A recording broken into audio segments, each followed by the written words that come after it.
এই সংবিধান রচনা করেছিলেন ব্যারিস্টার সুব্রত রায় চৌধুরী। কাজে দিস ইজ নট আওয়ার সংবিধান। ডক্টর কামাল এবং ওনারা এখানে বসে এটা করেছিলেন। কথা হচ্ছে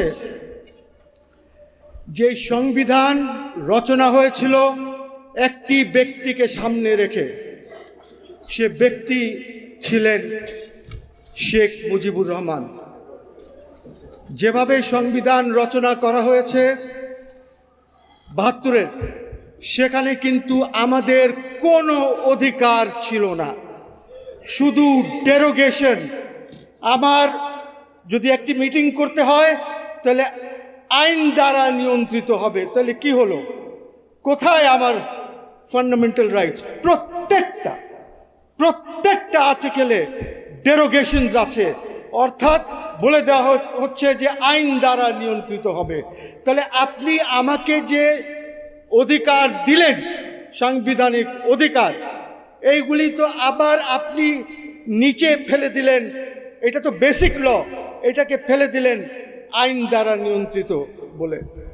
সো আমার কথা হচ্ছে যে 5ই অগস্টে কি হলো? 5ই অগস্টে যিনি তৎকালীন প্রধানমন্ত্রী ছিলেন তিনি পালিয়ে গেলেন। উনার দপ্তর পরিত্যক্ত হয়ে গেল, উনার ক্যাবিনেট গলে গেল, যেরকম আইসক্রিম গলে যায়, বরফ গলে যায়, গলে গেল। এই দেশে তখন কোনো সরকার ছিল না।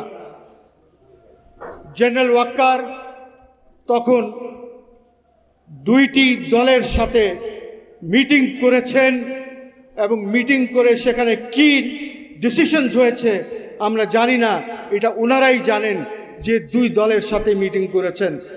তারপরে উনি রুমে নিয়ে গেছেন নাহিদকে আর আসিফকে। তখন কিন্তু আমাদের ইউনূস সাহেব নাই, উনি প্যারিসে তখন।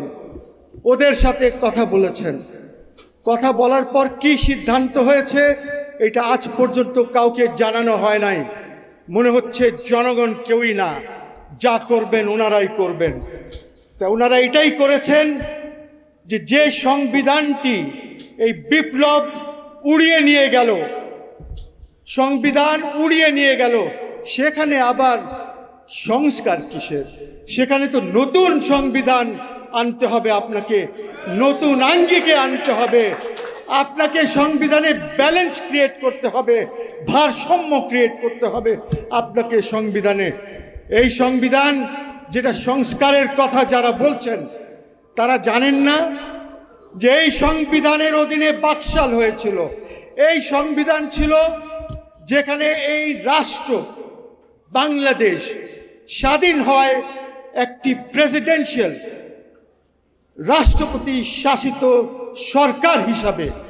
পরবর্তীতে 10ই জানুয়ারি যখন বঙ্গবন্ধু শেখ মুজিবুর রহমান ফিরে আসেন, তখন কিন্তু এইটাকে নিয়ে যাওয়া হয় পার্লামেন্টারি ফর্মে। পরবর্তীতে বাকশাল করে আবার এটা রাষ্ট্রপতি শাসিত হয়ে যায়। আর ডিটেলসে গেলাম না। পরে শ্রদ্ধেয় জিয়াউর রহমান সাহেব, যিনি একটি খুব ভালো ন্যাশনালিস্ট নেতা ছিলেন, যিনি বাংলাদেশের সম্মান যেটা ছিল সেটা অনেক উপরে নিয়ে গিয়েছিলেন। এবং ওনার সময় মিডল ইস্টে আমাদের এই দেশের অনেক সম্মান ছিল, ইউরোপে অনেক সম্মান ছিল, আমেরিকাতে অনেক সম্মান ছিল। কি হলো? আসলেন এরশাদ সাহেব, প্রেসিডেন্সিয়াল ফর্ম। তারপরে কোন দুঃখে আমি জানি না যে এগ্রিমেন্ট করা হলো যে পার্লামেন্টারি ফর্মে যাবে। পার্লামেন্টারি ফর্মে গিয়ে আপনারা দেখেছেন যে কি হয়েছে, কিভাবে দেশ শাসন হয়েছে। এখন আমাদেরকে এমন একটি সংবিধান আনতে হবে যেখানে ভারসাম্য থাকে।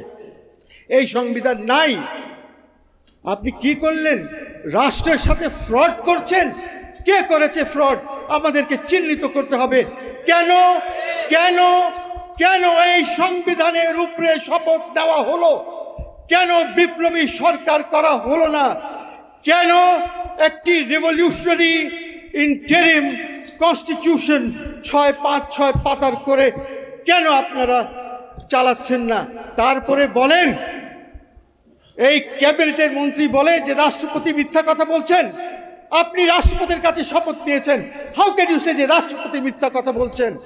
রাষ্ট্রপতি, আমি চুপ্পুর কথা বলছি না, রাষ্ট্রপতির কথা বলছি। কে আছে রাষ্ট্রপতি তার কথা বলছি না। রাষ্ট্রপতি হচ্ছে সভরেন, রাষ্ট্রের একজন সভরেন। আপনারা পাসপোর্টে দেখবেন যে প্রথম পাতায় কি লেখা আছে, উনার নামে আপনারা ভ্রমণ করছেন। উনি বলছেন যে ওনাকে একটি প্যাসেজ দেওয়া হোক, উনি যেখানে যাচ্ছেন পিসফুলি যেন যেতে চান, 3-4 লাইন লেখা আছে, পড়ে দেখবেন। আপনাদের অনেকের কাছে পাসপোর্ট আছে। উনি হলেন সভরেন, উনি হলেন রাষ্ট্রের প্রতীক। আপনি বলেন ওনাকে যে মিথ্যা কথা বলেছে, আপনি কিভাবে লেলিয়ে দিলেন? আপনি ছাত্রকে আর কিছু লোকজন দেখলাম, আমি আমার বাসা ওদিকে এই বঙ্গভবনের কাছে, আমি যেতে পারছি না। দেখলাম যে ওইখানে লেলিয়ে দেওয়া লোকজন আছে, সেখানে গ্রেনেড, কি সাউন্ড গ্রেনেড, টিয়ার গ্যাসিং হচ্ছে। কে করলো? কেন এটা হলো? তারপরে বিএনপি একটি ভালো সিদ্ধান্ত নিল যে আমরা রাষ্ট্রপতিকে এইভাবে সরাতে পারি না, একটি রাষ্ট্রে ভ্যাকিউম হয়ে যাবে। সো এইগুলি হলো কনস্টিটিউশনাল প্রশ্ন, যেগুলি আমাদেরকে খেয়াল রাখতে হবে। এখন আমরা মুসলিম লীগের তরফ থেকে এখানে একটি কথা বলে রাখি, আমি নিন্দা জানাই এই আওয়ামী লীগ একটি সন্ত্রাসী দল। তারা আবার প্রমাণ করেছে জিনিভায় এয়ারপোর্টে যখন তারা আসিফ নজরুলের সাথে মিসবিহেভ করেছে, তারা আবার এই সন্ত্রাসী দল প্রমাণ করেছে ফ্রান্সে যখন তারা আসিফ মাহমুদের সাথে মিসবিহেভ করেছে। এবং আমি শুধু নিন্দা জানাই না, আমি যারাই সরকার পরিচালনা করছেন ওদের কাছে বলবো যে ইমিডিয়েটলি আপনার রাষ্ট্রদূতদেরকে ফেরত নিয়ে আসেন। আপনার রাষ্ট্রদূত সেখানে আওয়ামী লীগের পক্ষে কাজ করছে, 1 নম্বর।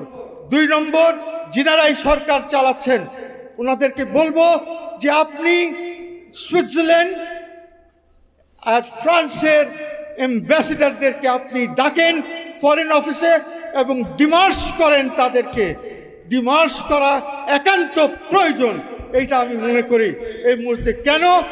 আসিফের সাথে আমার অনেক দ্বিধা দ্বন্দ্ব আছে। সে নষ্ট করে দিচ্ছে দেশটাকে, আইনকে, সংবিধানকে, যা করছে সে নিয়ে। কিন্তু সে সুইজারল্যান্ডে জিনিভায় আমার দেশের রাষ্ট্রের প্রতীক হিসাবে ছিল, ফ্রান্সে আসিফ মাহমুদ একটি প্রতীক হিসাবে ছিল এবং তারা ওকে অ্যাটাক করেছে। আমরা মুসলিম লীগের তরফ থেকে একটি কনস্টিটিউশনের আউটলাইন দিচ্ছি, খুব সংক্ষিপ্তভাবে। আমি সব বলতে পারবো না, এখন সময়ের অভাব আছে, কিন্তু আপনাদেরকে এতটুকুন বলেই যে আমরা যে প্রস্তাব দিচ্ছি সংবিধানের জন্য সেটা হচ্ছে সেমি প্রেসিডেন্সিয়াল, যেখানে রাষ্ট্রপতিকে ডাইরেক্টলি ইলেক্ট করার প্রস্তাব দিচ্ছি এবং পার্লামেন্ট ইলেক্ট হবে। পার্লামেন্ট এবং রাষ্ট্রপতি পাওয়ার, ক্ষমতা শেয়ার করবেন। এটি একটি গুরুত্বপূর্ণ যেটা আমরা দিচ্ছি, সো দ্যাট ব্যালেন্স থাকুক। সেকেন্ড হচ্ছে আমরা 4টি কাউন্সিল প্রস্তাব করছি সংবিধানে, 4টি কাউন্সিল। একটি কাউন্সিল প্রস্তাব করছি কাউন্সিল অফ উলেমাস, আমাদের উলেমা যারা আছেন ওনাদের একটা কাউন্সিল। সমাজকে যদি ঠিক করতে হয় তাহলে ওদের প্রয়োজন হবে, ওদের প্রয়োজন ছাড়া খুব ডিফিকাল্ট হয়ে যাবে। ওদেরকে এই যে স্কুলে কি পড়ানো হচ্ছে, কিভাবে এইগুলি উলেমারা এইগুলি একটু সিদ্ধান্ত নেবেন, এটা আউটলাইন বলছি। ওর মধ্যে আরও ডিটেলস আসবে। এবং একটি কাউন্সিল অফ মাইনরিটিস করছি, প্রস্তাব করছি, সেখানে মাইনরিটিসরা থাকবে এবং তারা ওদের যে সমস্যা আছে, ওকে জাস্ট ফিনিশিং। একটি কাউন্সিল হচ্ছে কাউন্সিল ফর ট্রাইবালস, যেন এই যে প্রবলেমগুলি ক্রিয়েট হয়েছে হিল ট্র্যাক্সে বা অন্য ট্রাইবালসদেরকে নিয়ে, এইগুলির যেন সমাধান ওই কাউন্সিলের মধ্যে থাকে। আর একটি খুব গুরুত্বপূর্ণ প্রস্তাব হচ্ছে, সেটি হচ্ছে কাউন্সিল ফর ন্যাশনাল সিকিউরিটি, যেটা প্রস্তাব করছি। এই 4টি কাউন্সিল প্রস্তাব করছি। তবে আমরা অথবা আমি ব্যক্তিগতভাবে কেয়ারটেকার সরকারের পক্ষে নয়, আমি এটা আবার বলছি, কেয়ারটেকার সরকারের পক্ষে নয়, বিকজ কেয়ারটেকার সরকারের সময় যা হয়েছে 111-এ এইটা আর সমর্থন করা যাবে না। কাজে আমরা যদি কেয়ারটেকার রাখতেই হয় তাহলে ওর মধ্যে প্রস্তাব আছে যে কেয়ারটেকার সরকার প্রধান কে হবেন ওইটা ডিসাইড করবে ন্যাশনাল সিকিউরিটি কাউন্সিল। অনেক কথা আছে, সব কথা বলা যাবে না। আমাকে নোটিশ দিয়ে দেওয়া হয়েছে যে আপনি বন্ধ করেন এইসব আপনার বেকার কথাবার্তা বলবেন না। থ্যাংক ইউ ভেরি মাচ, সকলকে অসংখ্য